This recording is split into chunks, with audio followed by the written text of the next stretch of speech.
Faith here with your welcome toast. It was Gaydon Metcalf and Charlotte Hayes who said, "Nobody in the world eats better than the bereaved Southerner."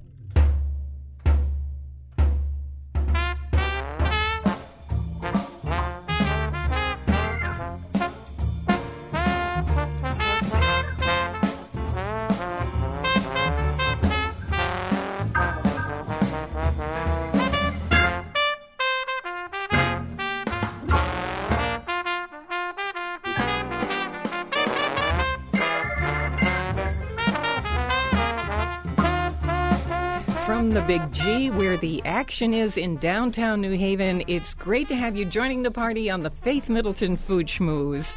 Drop-dead fascinating and sometimes hilarious, the Southern Sympathy Cookbook. Novelist Amy Bloom is here to tell us how they ate in the White House and about her novel that features Eleanor Roosevelt and Lorena Hickok. Jambalaya to knock your socks off, and we discovered a great dry rosé from Italy. I am so excited about this. Okay, my treasured food buddies are here, senior contributors Chris Prosperi, Mark Raymond, and Robin Doyen-Aiken, senior producer. Our show is now in residence at Gateway Community College. I call it the Big G. And we on the show now make use of the Big G's 5 fully equipped professional kitchens. Oh, yeah. And students are walking around the kitchens and training in the culinary program here. Isn't it just unbelievable? It really is. It's like our second home. Yeah. Here it is, the book I have been waiting for, the Southern Sympathy Cookbook. And the subhead would be Funeral Food with a Twist. Now, this is Perre Colman Magness. This is her book, and we are talking about buttermilk banana bread, angel biscuits, bourbon butter roasted pecans, real fried chicken, a hot chicken salad, and on it goes, straight through desserts, including a coconut bun cake, a pineapple upside-down bun cake, and Kentucky bourbon balls. Honestly, this is the most delicious-sounding cookbook, and it is a genius idea. Perre Colman Magness, welcome to the Food Schmooze Party. Thank you so much for having me. Where are you? I'm in Memphis, Tennessee. Yeah. Awesome. Nice. I went to college in Connecticut, Trinity. In Hartford. Right in Hartford. There you go. My neighbor. Perre. Welcome back, then. Yeah. So, you really feel part of our community, Perre. So where'd you get this idea to do this? Can you talk about the Southern experience with sympathy food, as you call it, providing food for people who have grief? Southerners, we always express our emotions through food and having big parties and big displays of emotion. As soon as you hear of someone dying or having an accident or being in some kind of distress, the first thing you think is, what can I make? What food can I bring? I think funeral food is home cooking. It's nostalgic. It's just very comforting, and who couldn't use a little more comfort in their life, right? And don't you think that when you're going to somebody's house at this time, when there's something going on with somebody, you turn to the things that are time-tested, are fan-tested as a cook at home. Yes. Right. Things that people have told you they love over and over and over again. So you bring the best stuff to somebody's house just as a gift of, oh, I'm so sorry, or, oh, can I help, right? Right. Absolutely. Bring them some comfort. So I want to turn immediately to thank you for this, a recipe. We have about 3 of your recipes up on our website, foodschmooze.org. Buttermilk bacon stuffed eggs. Oh, my goodness. Yeah. So we wouldn't call these deviled eggs because that would be terrible for a funeral food, right? So exactly. We're talking about whole buttermilk, strips of bacon, green onions, black pepper. How does this come together? It's really beautiful. Buttermilk and bacon are 2 of my favorite words in the English language. Go ahead. Put bourbon on that list, and I'm good to go. Yeah. Amen. People are doing such amazing creative things with stuffed eggs these days, and they sometimes can get out there in the crazy world. But this really is a stripped-back, simple recipe with these really pure ingredients. The buttermilk gives a little bit of tang. You get that salty smokiness from bacon, a little spice from the green onions, but the egg really comes through, which is the point of the stuffed egg. And we all have the deviled egg plate that has to get used.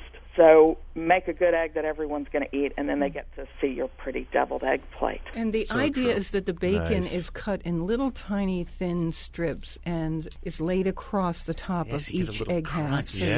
you get, I Little love that. smoky Right, so you Salty. get that little texture, too. Yeah, exactly. On top of a nice, Texture. smooth filling. One of the greatest things about this cookbook and why this is going on my personal shelf, in addition to how great these Southern recipes are in here, is this. Every once in a while throughout the book, Perry has found something from obituaries from around the country, particularly the South. This is from an obituary in Bloomingdale, Georgia. He loved Southern food smothered in cane syrup. He hated vegetables and hypocrites. He adored the ladies. A few of the more colorful ones were Mama Margie, Crazy Pam, Big Titty Wanda, Spacey, Stacy, and Sweet Melissa. He explained that nickname had nothing to do with her attitude. He attracted more women than a shoe sale at Macy's. He got married when he was 18, but it didn't last. He was no quitter, however, so he gave it a shot 2 more times. from an obit, actual obit. I love it. That's Isn't this awesome. the best? This is When the idea of writing a book about funeral food came up, the first thing I did, as you do, is called my mother, and she said, "Oh, you need my obituary file." She saves all the good ones. Well, my mother is an historian and a writer, and she wrote a book about the historic cemetery here in Memphis. And during the process, people started sending her these entertaining, or rather unusual, obituaries from across the South. And as soon as I started flipping through that, I thought, now I know how to do this book. Oh, yeah. Now I know how to make this entertaining and funny without being too Yes. creepy, right? I'm just almost speechless over how That great was one of this the is. best obituaries I think I've ever heard. I know, that yeah. was just, And I won't yeah. say which ones, but some of those are obituaries of people I know. Oh, well, yeah. Okay, we Or keep new. secrets here on the show. This is the one from your book that we said to Chris, can you whip this up for us? Because we want to taste this. We think this is going to give us a feel for other recipes in the book. This jambalaya casserole was so delicious. It's like a fast paella. And we're talking about a Creole seasoning. So it's just salt and pepper, paprika, garlic powder, you know, the usual suspects, a little ground thyme, some onion powder, a little bit of ground oregano. And then you do that casserole. So this had, Chris, nice chunks of chicken and bacon. And go ahead. Tell me. And dewy sausage and onion and celery. But I love the way she did it. She really sears the chicken hard so it gets nice and crispy. The same thing with the bacon and the same thing with the sausage. So they're really crispy on the outside. Yeah. And then she combines it all with some tomatoes, some tomato paste, the bay leaf, and then a little white wine. Yeah, You yeah. reduce it a little. You throw in your Chicken broth. This is how it's so easy. Just throw in a cup of rice into the thing, stir it all up. You cook it for 10 minutes. Then you add some red beans that are drained, and then you mix it. It gets a little thick but a little soupy, and you pour it into a casserole dish, top it with breadcrumbs. And then I did what most people probably do. They made it the day before. You put it in your refrigerator, and then the day of, you just take it and throw it in the oven. It Oh, yeah. was 30 so minutes, and it delicious. was like gold, right? So Crispy comforting. on top. So So delicious. comforting, Robin. What's going on in that recipe is a layering of flavors. I mean, we Yeah. think as just regular home cooks that you're just dumping a bunch of things in together and somehow it comes out fine. But it's really a layering, Chris. Yeah. Can you talk about that? It's the way she actually cooks those things separately. As you start with the chicken, you cook that, then you take it out. Then you throw in your bacon. You cook that, you take it out, and then you add your onions, peppers, and your celery. You cook that. So you've got all these flavors ready to go. You sear off your andouille sausage. So now you have all these components. You have your spice mix. You throw that in, and then it all goes back together. I'm telling you, when it bakes in the oven, it becomes this totally different dish. And that's where what Robin said comes in. That's when it gets to this, like, big hug. It's comforting. And it does. It's like it hugs you, right? So this jambalaya casserole, thank you, Perry, is on our website, foodschmooze.org. Perre Colman Magness, author of the Southern Sympathy Cookbook. I adore this thing. Funeral food with a twist. So you hear us talking about that. Are we on target with this layering idea for you? And where'd you get this recipe? Is this a family thing? This is sort of a family thing adapted and a lot of experience eating jambalaya and Cajun food in general. But I've always liked the idea of trying to put that in a casserole. That, again, is something you could take to a family. And all of these ingredients are good by themselves, but putting that spice mix, and like you say, I love to season the chicken with that spice mix and let it sit for a little bit and kind of let some of that spice soak in before you sear it off, and then adding everything, and it's still one pot. Mm-hmm. I like that. In 10 different pots. Having everything done with not too many dishes to clean, with layers of flavor, with that Cajun trinity of celery, bell pepper, and onion, a great freshly made seasoning mix instead of something from a can, and then being able to, like you said, put it aside, wrap it up, take it to someone, cook it the next day. And it tastes better, right? It gets better sitting like that. Absolutely. It's got a little spice, a little verve, and to get that New Orleans thing in. Now I'm hungry for it all over again. Okay. And that brings me to the next obituary segment of our show. So here's another obituary that you have in the book. I'm reading it. This is from Hot Springs, Arkansas. This is for real. It said, the obituary, she is survived by her loving husband and sons, her sister, her brother, her bossy daughter-in-law, and 3 as yet unspoiled granddaughters, and numerous relatives who were all loved but not mentioned in the will. I love it. Those are great. Yeah. Those are really good. Seriously. It is so awesome. Seriously. We need newspapers that used to talk like that. Yes. Yes, we do.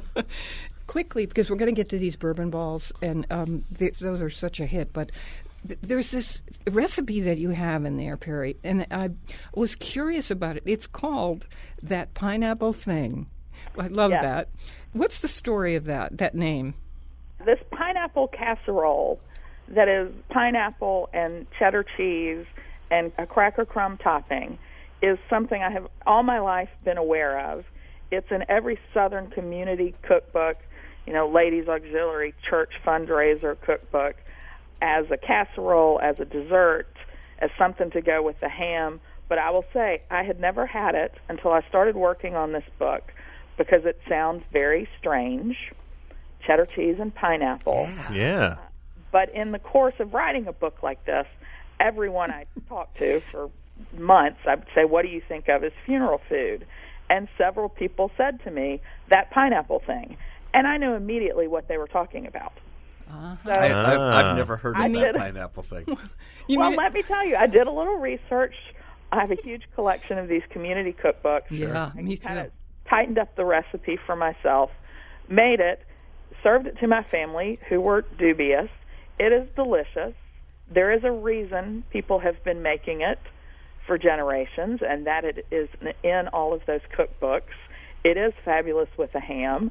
I will probably be having it this weekend with a ham. So crushed pineapple, a can of pineapple chunks. Okay. So that's 2 cans of pineapple. Yeah. Granulated sugar. Okay. Self-rising flour, a little salt, cheddar, sharp cheddar grated.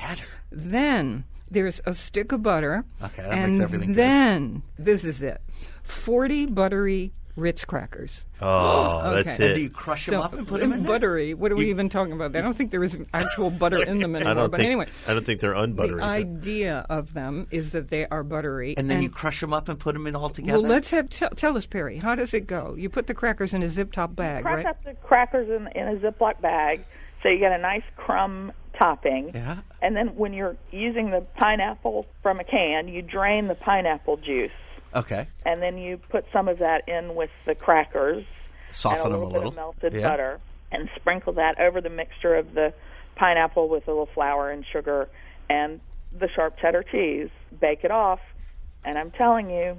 Unbelievable. So if I make this with a ham, people are going to be like, wow, that's amazing. They right. they are. All right, I'm going to do it. I'm going to do it. No, you try it in the restaurant. No, I'm not going to try it. then- I'll try it at No, home. why? I'm Are gonna you try it at scared home. to try it in the restaurant? She was scared. Weren't you? Pineapple is the great Southern symbol for hospitality. Yeah. Right. Yeah, I got you there. To include that. Yeah. And, a recipe for that. And other parts of the country, people put cheddar cheese on apple pie, right? Sure, we do. Oh, yeah. Yeah. Yeah.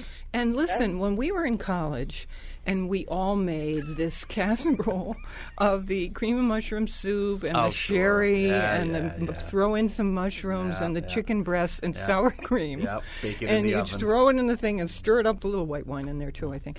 Honestly, it would come out. I'd make this for my housemates all the time, and we'd say, "Oh my God, So good, you want a second this is serving." delicious." Yeah. Well, that's the same profile we're talking about. Once you start putting in all these creamed items, these milk-based items with the cheddar cheese and all this stuff, how can this be bad? It's going to taste fantastic. So, there you go. Okay. And I think funeral food tends to be traditional Southern funeral food and casseroles, the realm of the canned soup. Yeah. Oh, gotcha. Condensed something, and I've really moved away from that for the most part with a lot of my casseroles. Fresh, which I think people are looking for, getting away from processed foods, except for Ritz crackers. No, we. Oh, you got to keep the Ritz crackers. We agree with you. Every once in a while there'll be a recipe, and at the end it should say, "P.S. Go to the hospital and lie down." I think pretty much. Okay. So let's do the Kentucky bourbon balls, which are on our website, foodschmooze.org. Thank you again. This is from the Southern Sympathy Cookbook. Perre Colman Magness is our guest and the author of the book. We love these bourbon balls here on the show. So we've got pecan halves, bourbon, unsalted butter, confectioner's sugar, vanilla extract, and milk chocolate chips. And a little bit of sorghum syrup. Works so well with bourbon. It gives that kind of grassy, really rich, deep flavor. And bourbon balls are very Southern, very classic. People make it a lot at Christmas. Yeah. And a traditional recipe is with vanilla wafers. Oh, really? Maybe that's sort of a shortcut recipe, vanilla wafers and butter and bourbon. But I think pecans, good Southern native pecans, go so well. And I dug around to every recipe I could find and really found one that had pecans that you put through a meat grinder. So folding the chopped pecans that have been soaked in bourbon.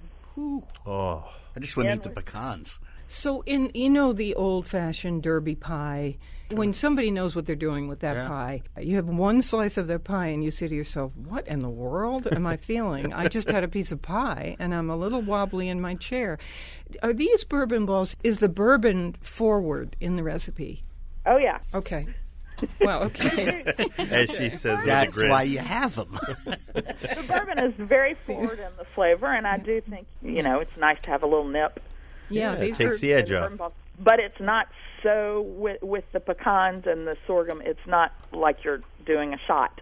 Yeah, Right. no. Unless you have a dozen. The flavor is really nicely melded into all of those other flavors. Okay. Here's an actual obit from Memphis.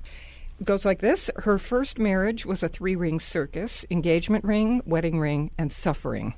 I never knew what happiness was until I remarried, and by then it was too late. She slipped away and joined her daughter in heaven. Fortunately, her husband preceded her and joined his mother in a much warmer climate.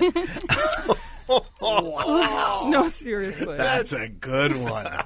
That's beautiful. You know the one that Mark Twain won, right? I think you have it in the book. I did not attend his funeral, but I sent a nice letter saying I approved of it. Yes, I do have that in the book. Yeah.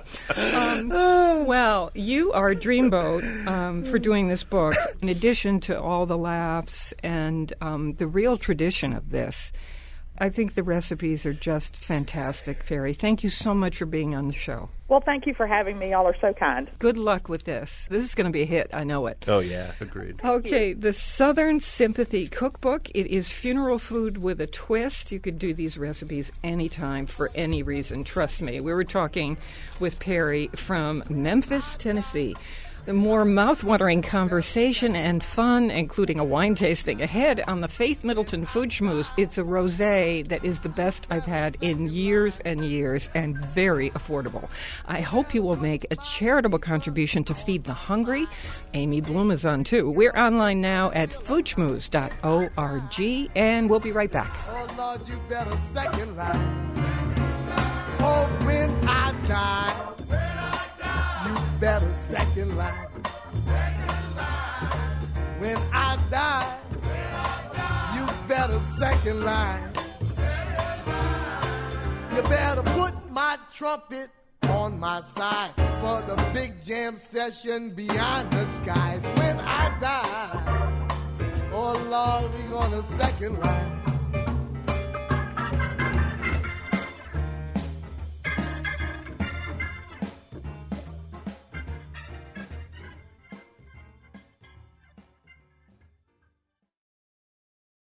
It's just a little crush, not like a faint every time we touch. It's just some little thing, not like everything I do depends on you. I'm Faith Middleton. You can sign in for our free podcast, which is a copy of the show. And if you sign up for it once, we will send it to you every week. It just pops up in your inbox, and it means you can listen to this show anytime you want. Of course, we love it when you listen live, but more and more people do it this way. So you go to foodschmooze.org. I'm with my treasured food buddies, and we have a special guest, Amy Bloom. My treasured food buddy is Chris Prosperi, chef and co-owner of Metro Beast Restaurant in Simsbury, Connecticut. Wine broker Mark Raymond of Wethersfield. Our senior producer is Robin Doyen-Aiken. Amy Bloom, welcome back to this show. I am so excited about this. There's no secret about how we do this. When we have a novelist on the show, first we start out with something that relates to the work of art of the person. So Amy's got a new novel called White Houses, and it's about Eleanor Roosevelt and Lorena Hickok and their relationship. So we're going to get to that in just one second. But we like to start with the food item. Amy is a fabulous cook, loves to eat as I do. We've had many meals together. So, Amy, in the time of Eleanor Roosevelt, in the White House, what did they eat? They ate disgusting food. The story that they told after 1932, which is Franklin's first term, is it's an honor to be invited to dinner at the White House. Just make sure you have dinner first. Stop on your way. Stop anywhere on your way. It sounds a little George Bushian to me. I think it made George Bush look like Gourmet Magazine in its last days. Wow. I mean, this food was... What did they eat? Well, it was boiled depression. pork, for example. Boiled pork. Boiled pork. And then you might have a nice accompaniment of boiled green beans. Was that because of the economy and the Depression, or was this the... Well, I think it was a perfect storm of terrible food. It was the Depression, and it was not the case that the White House had to be on a Depression food budget, but Eleanor Roosevelt, God bless her, and her high-mindedness, felt that the White House should be a role model for frugal kitchens everywhere as people struggled through the Depression. And one of the things that makes me love Lorena Hickok, who was actually born dirt poor and never had any money, is that she would keep looking at these meals and thinking, why would you choose to eat this? This is food eaten by people who have no choice. You know, a pair of slightly green tinned pears for dessert. That kind of thing. So the opposite of Louis XIII, right? The opposite of anybody. What's interesting is that Eleanor Roosevelt, during this time, always was thinking about how she seemed to other people, and she had to be an example. What's strange about this, when you say this, because I know you research this like a demon, it's strange that she didn't say to herself, well, no one can see us. We will have some fine things here at this table. Well, I think there were two other things. One is that she grew up very fancy and I think a little uncomfortable with her life of privilege. The other thing is that Franklin really liked a nice meal. And it's hard not to conclude that the reason she installed a notoriously poor cook as their chief housekeeper and served notoriously revolting meals for 12 years might have had something to do with their interpersonal life and not just with the kitchen. Yeah, because he was having that affair. He was always having an affair, and so she always served him terrible food. Yeah, okay. Wow, it was payback. I was going to say. I like that. Well, there you go. That's how it goes. Watch what you do or you eat bad. All right. Now, so you've tempted us with a little bit about this novel. By the way, it's called White Houses. And I read this once and was pretty staggered by this novel. And then I said, I want to be with these people again. I'm not done with them, and I want to know how you did this. So, fascinating story, right? I had no idea about the details of this until I read this, the way you've presented it in the novel. So tell us about it for people who don't know. For a long time, there were certainly rumors about Eleanor Roosevelt's relationship with Lorena Hickok, who was, at the time that they met, the most prominent female journalist in America. She was the first woman to have a New York Times byline. She had covered the Lindbergh baby kidnapping. She was the only female reporter in the country who covered Big Ten sports and big headline-making murders, and did not do weddings, did not do the society page, did not do recipes. They met when Franklin was running for president and Eleanor was First Lady of New York State, and I think they were very drawn to each other. They were opposites in lots of ways, but also they were both very smart. They had political values in common. They were both really staunch Democrats. I think one of the things that made the love affair really complicated is that Lorena, in fact, was a great admirer of Franklin's as a president. She felt, as I had felt about Obama, this is my president. Franklin Roosevelt was her president and also, really unfortunately, married to the woman she was in love with. Complicated. As people are. There's this time in the book where Lorena Hickok moves into the White House. And I think to myself, well, this is a novel. And then I think, well, I'm sure that didn't happen. Lorena Hickok, her lover, can't be like move into the White House where her husband is. Right. And it really did happen. It really did happen. I mean, there are Oh my 3,000 gosh. letters between them, and they are in the Roosevelt Library in Hyde Park, just in boxes and boxes and boxes, which is one of the things that made it very funny to read sort of mainstream historians, or even somebody like Ken Burns, saying, oh, I didn't really talk about that relationship because I don't dabble in tabloid gossip. And I thought 3,000 letters seems to me to be a little weightier than tabloid gossip. In fact, Eleanor had two rooms. She and Franklin didn't share a bedroom, and so she had her bedroom, and then she had a very big drawing room, which adjoined her room by a connecting door. And she moved Lorena in there, and somebody in an interview said to me, do you think Franklin knew? I feel pretty sure that if my husband moved somebody in next to his bedroom, no matter how big our house was, I would notice. Wow. I would think so. And so she's there on and off for 12 years for all of his terms. At one point, when the relationship is no longer this passionate affair, she gets a smaller room further away down the hall. But she's still taking her meals with the family. She's still wandering into the kitchen for a muffin at 2 o'clock in the morning. And the White House in those days was really much more like a kind of rundown boarding house. It was a little shabby, a little worn at the edges, and tons of people lived there who were not Roosevelts. These love letters, would you describe them as true love letters, steamy, erotic, or, you know, as people have said in the past, even historians, they've said things like, we can't really know from the letters. You know. Well, again, those things are just very funny to read. In fact, one of the early books about these letters between them, the historian writes something like, these letters are absolutely not as they seem, which seems to me to be not a well-grounded position for a historian. So there are letters that say things like, I long to kiss you on the southeast corner of your lips and lie beside you all night. And then the historian's explaining that this is simply a Victorian lady's expression of affection. I'm thinking, I don't think so. No. I'm pretty sure that's not true. That's not what they said. I don't think that's a Victorian. I think a Victorian's lady expression of affection is, oh, my dear, I cannot wait to share this bouquet of violets with you. I don't think it's like I long to put my arms around you and lie beside you all night. Or there's another letter which is really very moving to me, in which Eleanor writes to her, darling, I felt terrible tonight when we were on the telephone, and I could not say to you, as I always do, I love you and I adore you, because little Jimmy, who's the youngest Roosevelt, was standing right beside me. And I think, if you're pals, that issue doesn't come up. And it was interesting because it's on the right and the left, and so if you are a liberal Democrat and a great fan of Eleanor Roosevelt, somehow it was insulting to suggest that she had had a great love affair.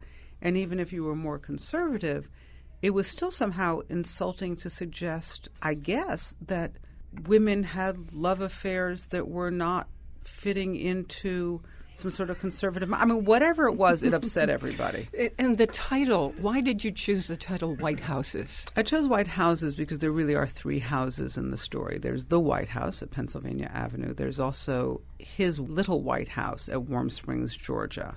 And then there is Lorena's house, which is a little white cottage on Long Island, which is where she lived when she wasn't in the White House.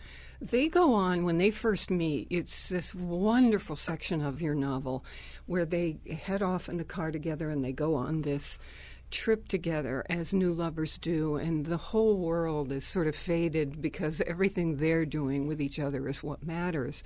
But it starts with him standing there saying, and you two have a great time together, and he's waving them off. I thought, well, clearly in this novel he knows. Most of Eleanor's friends for most of her adult life, lots of them were gay women, not everybody, and her closest friends were gay couples, women who had been together for 20, 30 years, who were very high-powered Democratic operatives or had taught with her. And Franklin liked these women. I mean, there's a certain amount of condescension, but, you know, there are letters that he has. There's a couple that Eleanor is particularly close to, and they have a falling out between the couple and Eleanor, and they write to Franklin to help them out.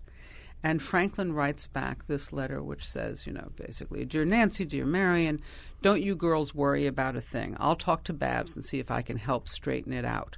After all, you're in good hands with Papa. Okay. All right. I didn't know any of this. This novel really looks at Lorena Hickok. And you certainly get to know Eleanor Roosevelt in a very different way, and it's really interesting. But Lorena Hickok just speaks to you, and her life breaks your heart a little, and you come to love her and root for her in this way. Is this just what spoke to you? How did you make that decision? Well, because it's a novel and not a history, I was really lucky enough that there was a lot of blank space around her. I mean, she was not a well-known figure in the modern world. Historians, most of whom had decided already that she was the first friend and nothing more, that was how she was known, didn't have a lot to say about her. I mean, they had sort of the outlines of her life a little bit, and certainly the outlines of the relationship. But once you take a position that somebody is not terribly important in the life of an icon, people don't do a lot of research. So I had a lot of room to move as a novelist, for which I was very grateful, because her own writing and her own newspaper articles, I mean, she was a very good journalist, and she was funny, and she was observant, and she was insightful, and also she evolved. One of the things that she writes about is that when she began to do reporting for the Federal Emergency Relief Fund during the Depression, that she had to give up her racism. She had grown up thinking, no one's life is harder than mine. And she said it was very painful for me to come to recognize that having oatmeal for dinner 5 nights a week and 1 pair of shoes between me and my 3 sisters made us lucky. Yeah. Well, you have to do me a favor. Here, you're sitting in the studio. We've got a wine to taste. Will you sit in with me? Because I know you love wine. We'd love to get your reaction to this. I am already saying yes. Okay. How lucky are we? Yeah. A novel and a wine tasting all together. love Eleanor it. Roosevelt, Lorena Hickok, unbelievable. Amy Bloom, White Houses, the new novel. Oh, wait, it's going to be a series on television, right? God willing. The executive producer is Mike Lombardo, who used to be the head of HBO drama, and our friend Katie Couric, That's awesome. who has loved Eleanor Roosevelt her whole life, who's very serious about journalism, and basically called me out of the blue and said, I hope you'd consider letting me be an executive producer. And I just kept thinking, is this a joke? I was like, yes, I certainly would consider letting you be an executive producer, and I feel very lucky to have her. Okay. All right. Now it's time for the wine. This is a rosé, and I want to say one of the best rosés that I have had in years and years, and the price point is fantastic. This is called 11 Minutes from Pasqua, the Vineyard Pasqua. And we have this on the website, foodschmooze.org. It is in an absolutely gorgeous, unusual bottle. It looks like in the bottle and in the glass. What would you say, Amy? You're the most descriptive of us. You know, it's that stuff that they always say about white wines, and it's sort of like, hey, and it's like sunlight, but the little bit of pink is unmistakable. I mean, to me, the bottle is honestly, it reminds me of one of those Italian movie stars of the 60s when you would see them in their like pink peignoir sets with the marabou mules, Very and you cool. go, I want to just... Could we just open that up, whatever that is? Yeah, let's just drink it. Can we just drink that? Because it is so pretty and it's so inviting.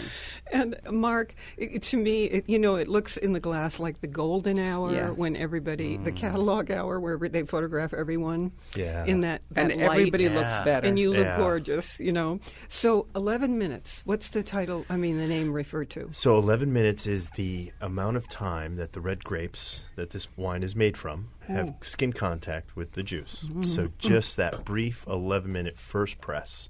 So you get that ever so slight color from the red skins. It's a wonderful blend of northern Italian grapes, all from the Lake Garda region. So you've got Corvina, you've got Trebbiano Lugano, Syrah, and a grape called Carmenere.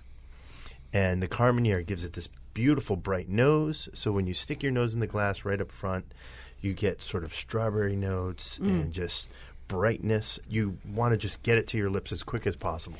This almost has a Sancerre feel. And that comes from the crispness of the Trebbiano Lugano and the depth of the Corvina. Carmenere has just got this unique red berry fruit. So you pick up that dark raspberry, a little bit of dried strawberry in there. And then I do get this little sort of subtle grapefruit note. I do too. It just keeps it super crisp. And where does that come from? The magic of the blend. The magic of the blend. And this is just being released. Just but I hear that into people are Connecticut, in our region, people are starting to pick this up. One of the biggest interesting pieces of news is John Legend and Chrissy Teigen, I guess, are big fans. And so they're drinking this, and it's just came out in one of the news magazines. So we'll be promoting that as well. It's right in George Clooney's neighborhood. I wonder if he's Yeah. seems to be a man who knows about wine. Amy, what would you have it with? I'd have it with really just about anything. I would have it with just about anything. And it's also very hard, again, not to see yourself in the bedroom with the terrace overlooking the lake. Yeah. And it's 5 o'clock and the sunlight is still streaming and it's coming across the parquet floors, and it just seems a shame to keep your clothes on. And you open the bottle and there you are. I love it. You'd see why Mark Amy wants to Bloom. use that as an ad. Wow. Can we put that on TV? I'm thinking about the breeze on your shoulders in those dresses from that period. Yep. The breeze that caresses your shoulders, and yet you're not chilly at night. It's that soft, luscious time in places, tropical places, that thing. It's just a very romantic wine. It really is. Yeah, It really is. and you see why Amy Bloom was good to do the love affair. Absolutely. Absolutely. Canella Roosevelt. Okay, and about how much a bottle? Right around $17 a bottle. Oh, my God. Yeah. Price. Gorgeous. It's an astonishing price for this particular rosé. Pasqua is the vineyard. This is all on our website. Foodschmooze.org will tell you what to say at the wine store. Great discovery. Thank Yeah, you. thank you for you. sharing that. Yeah. Lucky us, because we've had Amy Bloom, her new novel, White Houses. We've tried this elegant rosé that goes with every imaginable kind of food. And coming up, we have Thomas Matthews, executive editor of Wine Spectator. I might just tell him about this wine, see what his thoughts are. Yeah. Okay, Amy Bloom, thank you so much for coming on the show. We love the local. Please support your local food growers and food makers. For an on-demand podcast, go to foodschmooze.org, and we'll be right back. Don't you just know exactly what they're thinking? You want my body, you think I'm sexy. Come on, sugar, tell me so. You really need me, just reach out and touch me. Come on, honey, tell me so.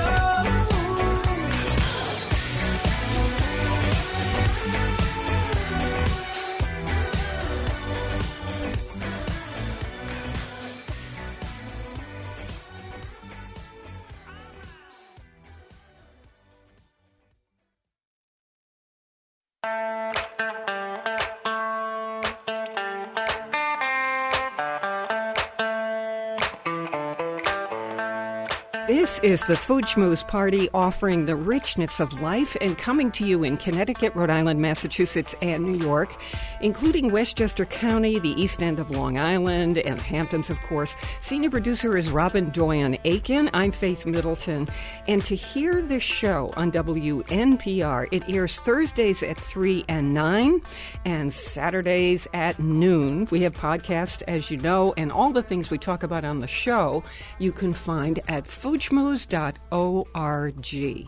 Now, we just tried a wine, and let me include our guest in what we just did. You're about to meet Thomas Mathews, who is, if you're a Wine Spectator reader, as I am, he's executive editor, and he's going to be master of ceremonies at a fundraising wine event, and all the money for this is going to the Mary Wade Home in New Haven, which is just among the best. This is a place that has a mission of high-quality medical care. They do these social programs, residential services for people in need, adult daycare center, assisted living, rehab, nursing, even hospice care. So how fun to have Thomas Mathews on the show. Thank you and welcome. Thank you, Faith. Thank you for having me. Thomas, I just want to include you in what we just did. We tasted a wine. I was trying to hold it off until you got on, and then I thought, this is mean because Thomas doesn't have this in the glass. But I'd like to talk with you about this for a second. It's called 11 Minutes, and it's from the Vineyard Pasqua. Mark, you'll do a better job. 11 minutes of skin contact to give us the palest rosé. Sure. What are the grapes again? It's a blend from the Verona region and more towards Lake Garda. So you've got Corvina, Trebbiano Lugano, Syrah, and a touch of Carmenere. Sounds exotic. Yeah. How to taste. It's very Sancerre-like. There's a richness to this. And the reason I'm bringing it up with you, Thomas, as we go on to describe your event, I wanted to get your thoughts on the explosion, you might say, of rosés across the country. I don't know if Europeans were doing this all the time, but it's certainly in America, there's been an explosion of interest. And are you seeing them? I'm seeing every type of rosé imaginable. Are you? It's extraordinary. America now drinks 20% of the global rosé production. And we are actually featuring rosé in the upcoming June 30th issue of Wine Spectator, so you can read all about it. I think two salient points. One is America has fallen in love with Provence-style rosé, as you described this rosé from Italy. Very pale, very dry, crisp and refreshing, perfect summer wine, and now appropriate all year round. My fear, and maybe your other guests will chime in on this, is that rosés have historically been made in many different styles from many different regions, many different grapes. One of the most historic and authentic kinds of wine, and now all these regions, like Verona, are rushing to make the Provence style, and I'm afraid that it's turning from a traditional wine into a brand. So I'm a rosé drinker and have been for a long time, and I do drink them year-round, and I'm pretty careful in my choosing. This is one of the best I've had in years. I see this candy-like finish on these wines, that echo that is in your throat after you've had a sip or two. And it has this distasteful, to me, candy-like thing going on. Almost sort of like Jolly Rancher kind of little note to it. Yeah. Do you see that, Thomas?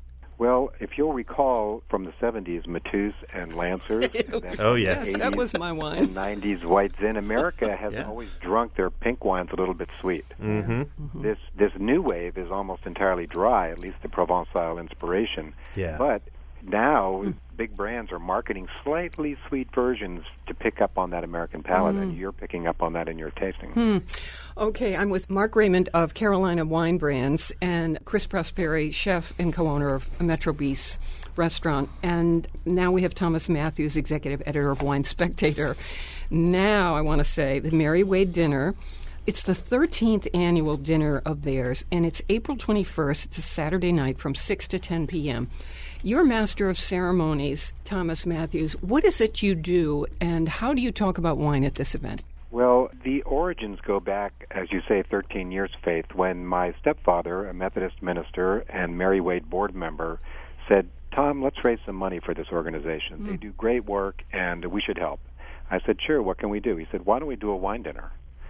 So ever since then, I have been soliciting donations from wine companies in the U.S. to supply wines for a dinner that welcomes 300 people. Wow. It is meant to be a celebration of Mary Wade, a easy introduction to wine, some great wines and great conversation. And over the years, we've succeeded in raising significant money, and I think helping Mary Wade get some of the recognition it so well deserves. Mm-hmm. This year, the event, it's a wine dinner, by the way, and auction, and it's at the Omni Hotel at Yale. I've had the pleasure of actually attending this event in the past with a former colleague of mine at Wildman, Martin Sinkoff, and I joined you in New Haven, and it was just an amazing event. You do an incredible job with this event. Thank you. Is it fun for you, Thomas, to hold forth about the wine in maybe a relaxed way? You can feel the keen interest in the room. I mean the kind of passion that people who aren't experts have. This isn't just some intellectual experience for these folks. There's an excitement in the room at these kinds of events. People have, you have Thomas Matthews here, you have all these wines donated, I'm getting to try these things. Is that a special pleasure for you? It is fun. I enjoy bringing people into the world of wine and food, and trying the wines with the food is really the best way to find out what you like and what works. And I don't have to do the heavy lifting. We have experts from the companies, as Mark was saying, explain their wines to these people. For example, this year, Esprit de Vin, which is a Taub family company, is supplying the wines, and Brian Cronin is their national education manager and a master sommelier, and he'll be doing the technical stuff. But it's always in a very general way, and hopefully people just learn on themselves by tasting and eating. When you talk to wine producers and you say, I need a bottle donated for this event, because I know this is personal for you, and in a way it's personal for me too. I love Mary Wade's stuff that they do in New Haven. And do you sometimes think, oh, this will be a great score if I can get these people to donate a bottle of this? Do you do that? Well, Faith, it's not just a bottle or two. It's like 20 or 30 cases of wine. Right, there you go. And they donate very good wines, too. I mean, we're having great Bordeaux's from the collection of Chateau Lafite Rothschild. Not Lafite itself, but among their wines. So, but you know what? The wine world is so generous. I have never had anybody say, oh, are you kidding me? We can't do that. They say, we are glad to help an organization like Mary Wade. And we've had even repeat people come back. They are so generous. I feel privileged to help, and I think it benefits everybody. Yeah. Well, Mary Wade Home is going strong, and with these donations, they're going to renovate as you know, the Boardman Historical Building, and that's the building that is going to house the Residential Assisted Living Center. And so very, very exciting. Anyone who has an older relative soon realizes, I'm going to be facing these kinds of decisions. Everyone asks who's older, what if I run out of money? What's going to happen to me? Mm-hmm. Look at this organization doing everything it can to be there for people. It's just remarkable. For me, it's a privilege to support them. This year marks the 150th anniversary that the Rothschild family bought Chateau Lafite. So we're talking about the legend of Lafite. But in fact, Mary Wade was established 2 years before that, in 1866, and still flourishing. So they have a long history of being solid contributors to this community. Awesome. Thank you so much for doing this, for being a part of it. And we are certainly going to go on every one of your wine tastings wherever you go. Yes. We're going to be following right along with you. We hope that your listeners will join us, because it's a lot of fun, and it is make you feel good to help this amazing organization. You know what? 4 courses, wine auction, this kind of discussion. Of course this is going to sell out. You can go right to marywade.org and get tickets for this thing, but I would urge you to act as quickly as you can. Yes. Especially after this. Thank you so much, Thomas. Thank you, Faith. You're welcome. Executive editor of Wine Spectator magazine, Thomas Matthews, who will be presiding at the Mary Wade dinner April 21st from 6 to 10 p.m., the 13th annual 4-course wine dinner at the Omni Hotel at Yale.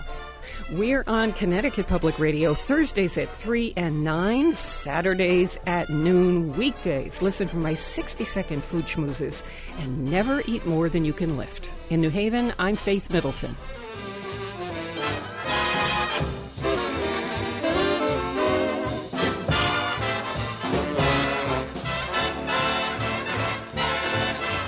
Everybody eats when they come to mind.